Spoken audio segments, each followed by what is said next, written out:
back with another edition of the all-time lineup, and here with two of my faves, Tim Bontemps and Youngmisuk. And guys, we have a very special one. Lot of W's here because we got Lakers and Celtics. We're here to break the tie, guys. 17 titles each, so it makes sense your all-time lineup should decide things. Here are your two teams. So we're going to go position by position and kind of break down again why you chose, who you chose in each position for your all-time lineup. So Tim, let's start with you. Why'd you go with John? One of the most versatile guards ever, Cass. Guy who played multiple positions, could guard, could handle the ball, really good passer, sort of the first jack of all trades, kind of modern NBA player. Some people might have taken Bob Cousy. I know J.J. Redick probably wouldn't have. Oh, well, he was being guarded by plumbers and firemen. But I thought for trying to play more of a modern style, having a bigger guy that could guard multiple positions, that's why I went with Havlicek ultimately at that spot. I mean, I am not going to ask you why you went with Magic, but just talk about Magic Johnson. I'll put my Spartan bias aside. Of course, Irvin Magic Johnson. Never. Perhaps the greatest winner in not just the NBA, but of course all professional sports. Changed the NBA as we know it, set the standard pretty much for a Lakers franchise that was already used to winning, but I think it's basically he brought Showtime to LA.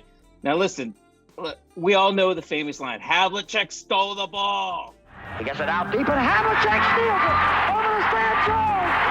Havlicek stole the ball. Havlicek, great defender. How is he going to steal the ball from 6'9" Irvin Magic Johnson, Timmy B? Okay, I'm going to be posting up Magic on Havlicek all day long. Magic not only has one of the best handles in NBA history, he's probably the greatest passer in NBA history. I don't see Havlicek being able to stop Magic or defending him. And of course, I can always put Magic in the post, do a little mini skyhook inside, or have Magic work out of the post and pass and run Showtime. I like this matchup a lot for the Lakers. I feel banner number 18 going up in crypto.com right now. Yeah, nice. Hey, you're going to have a lot of them, so get used to it. Yeah, Magic's one of the best players of all time. It's not much of a discussion. We can move along. Now, you have Paul Pierce here. And Omi, you got the logo and Jerry West. Let's start with you, why you went with Jerry West. Logo averaged 27 points per game, 5.8 rebounds, 6.7 assists in his career. So he can match the Truth's versatile game, okay? I'm a big Paul Pierce fan. Paul Pierce is clutch, but so is the logo. And I really believe that if the logo played today's game, he would be hitting threes. He would be clutch. He would be able to match the Truth. And listen, we want to talk about experience. Jerry West played in 55 finals games, 55. Averaging 30.5 points per game, 5.0 rebounds, 5.6 assists. Oh, I'll throw the logo on the Truth any day. Your rebuttal for the Truth, Paul Pierce. I mean, this is where these kind of games get a little complicated, right? Because, if you're trying to just extrapolate Too much of a realist, this person. Well, no, but I mean, if you're looking at it, Paul Pierce came along 30 years after Jerry West, right? He's a bigger, stronger, more physical guy. He'd be able to take him down in the post. He obviously has proven to be a great three-point shooter. He's really one of the better every level scorers we've seen in the league in a long time, right? And he's got the size and ability to switch onto multiple guys. He could guard a guy like Magic if he tried to post up. So I think you can make a pretty good argument for the way we're doing this that I would rather have Paul Pierce. But if you're looking at just career versus career, Jerry West is the logo. So I think it comes down to how you want to argue it. But so how do you want to argue it? I mean, I'm arguing for my guy, I guess, in this scenario. Okay. So I will say this. I think one thing that gives me a little confidence, because Timmy's right. I mean, we're talking about generation versus generation. Yeah. The one thing that I think might help logo in this battle is that Paul Pierce was not insanely athletic or quick or could jump over guys. He was kind of slow. One thing about haters and everything. So I think but he was talented in that way. I think logo might be able, that might help logo a little bit there, but you're right. Paul Pierce definitely would have a size. He would be a little bigger and stronger. I had them broad shoulders. That's why I could just put the shoulder in. Yeah, I mean, I've always likened Paul Pierce to like the ultimate YMCA player, like that guy. For sure. He didn't look like he was that good, but just couldn't miss. He would just find his way to that elbow jumper, no matter who was guarding him or what was going on. He would just sort of maneuver himself around, and then he'd hit that 15-foot elbow jumper every time. Right, exactly. Yeah, I mean, he could be the logo of the YMCA, but I move on. So let's just table that for right now. For sure. And let's move on to the small forward. Okay, this is a heavyweight battle. Tim, the one and only Larry Bird versus the Mamba, Kobe Bryant. Two of the all-time greats, two of the all-time most popular players in NBA history. Yeah, I mean, I would definitely say Larry Bird has the edge over Kobe if we're looking at this. He's an all-time great shooter, the first real great three-point shooter in the league. Obviously, wasn't shooting in the same volume that we see guys now, but if he was playing in today's NBA, I mean, he'd be shooting 8-10 threes a game at 40%.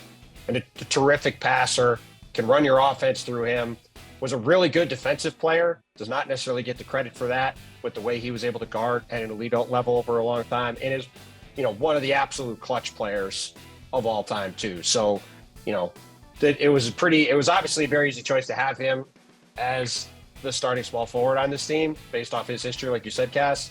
And I think, to me, if you're going back and forth here, no disrespect to Kobe, who's obviously an all-time great, but I think Larry Legend is a step up on the all-time list for him. I'll go first. Get back here and be quiet. Hold this for me. Okay. I'm busy. Ooh. What do you got to say to that, Ohm? Oh, I have nothing but respect for Larry Legend. I mean, I don't even think Kobe is going to win the trash-talking matchup in this one with Larry Bird. But I will say this. When Michael Jordan faced Larry Bird in the Garden and torched him for 63, Larry famously said afterwards, it was God disguised as Michael Jordan. That wasn't Michael Jordan out there. It was God disguised as Michael Jordan.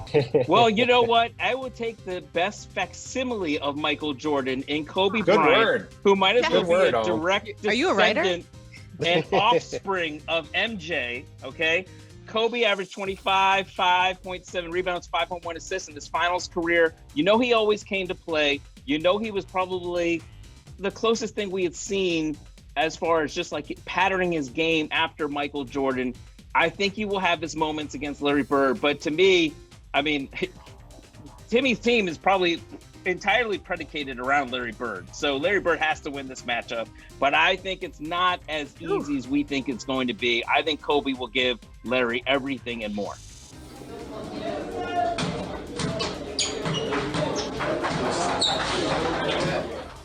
Absolutely. I mean, I think if you're having the whole who's on your Mount Rushmore, some people would interchange Larry and Kobe as that like last and final spot. I'm not making these decisions. I don't know how Larry Bird stops Kobe. I mean, it would have to be literally the entire Celtic team, and I think Tim will get to his defensive anchor in a little bit. But, there's no stopping Kobe for Larry Bird. But then again, there's nobody that Kobe wouldn't be able to stop Larry Bird. Let's move to the power forward. Kevin McHale for the Celtics versus Kareem.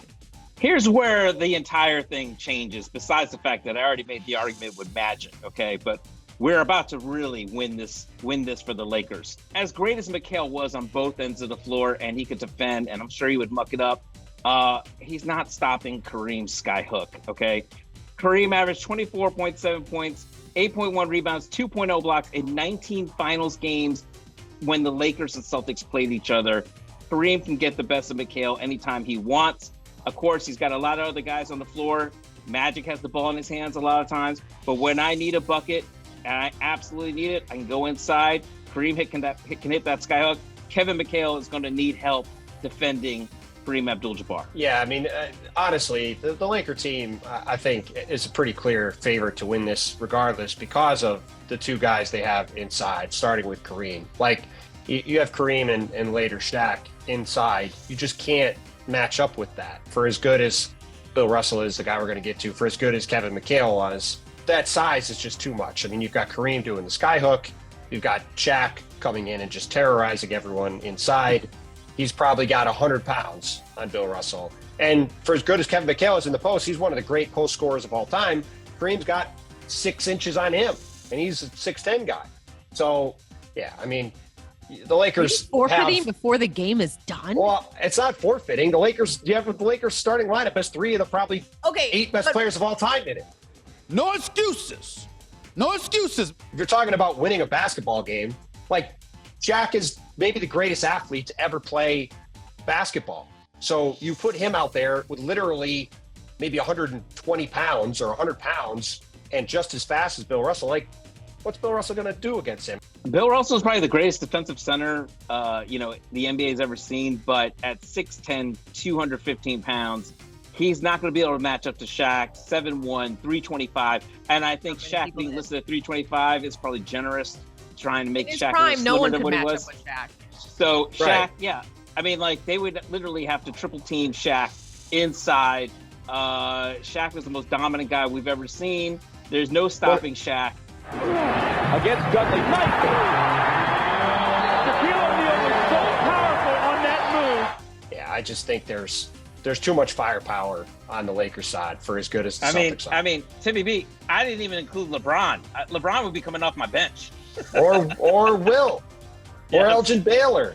Yes. Like, the Lakers have so much talent at their disposal. So I don't even have to pick a winner. So we have declared for the 18th championship, the Los Angeles Lakers. Well, it's a lot closer than the Lakers are going to be to a championship anytime soon. Oh, so they can take the fantasy championship and then maybe So the you're Celtics gonna. So will get Tim this year. Bontemps is about to have both Celtics fans and now Lakers fans in the comments section. And we want to hear from you. Celtics fans, Everybody your gets case. mad at everybody gets mad at reality. So it's Don't okay. don't spoil our parade, Bontemps. Okay, He this is sure the all-time parade.